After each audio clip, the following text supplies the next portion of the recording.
Dear Hindi grammar के aspirants, सभी शब्द बोध के माध्यम से मैं बताने का प्रयास कर रहा हूँ कि हिंदी के नए शब्दों का निर्माण 4 प्रकार से किया जाता है। 4 टाइप्स हैं।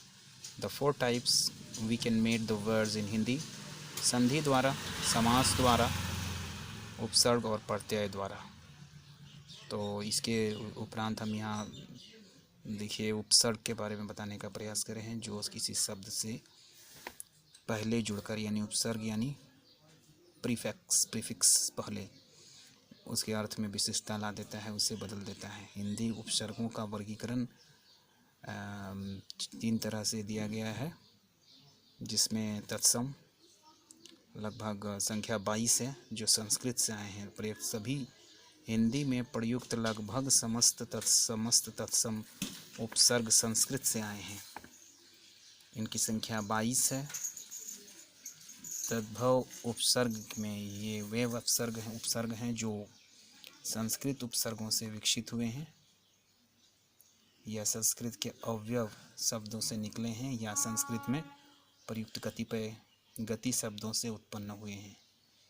और उपसर्ग का तीसरा देखिए, विदेशी है, यानी फॉरेन रूल के अनुसार फॉरेनर हैं। हिंदी भाषी शब्द के क्षेत्र आरंभ से ही विदेशी आक्रमणकारियों के संपर्क में रहा है। विदेशी आक्रमणकारी दिल्ली सल्तनत भी समझ, चंगेज़ खान दिल्ली सल्तनत और मुग़ल वंश भी कह सकते हैं। उसके बाद ईस्ट इंडिया कंपनी। विदेशियों के रहन सहन आदि समय इस क्षेत्र से निवासियों की भाषा हिंदी के उपसर्ग विदेशियों की भाषा का प्रभाव व्यापक रूप से पड़ा। अब 50% शब्द आए हैं, यानी हिंदी शब्द के सारग्रही वृत्तीय एवं विदेशी शब्दों को आत्मसात करने की शक्ति उसकी जीवंतता का प्रमाण है। फिलहाल यहाँ देखिए, अरबी फारसी द्वारा भी कहा गया अंग्रेजी प्रभाव, जो मैंने कहा। अब यहाँ देखिए उपसर्ग और उससे निर्मित शब्द: अति, अधिक, अत्यंत, अतिरिक्त, अतिशय, अत्याचार, अत्युक्ति। इस तरह करके आप देखिए। निषेध माने no, restrictions.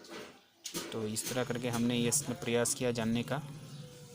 We have tried कि शब्द बोध का understanding of words in Hindi और उसके टाइप्स और कहाँ से आए हैं, हमने जानने का प्रयास किया।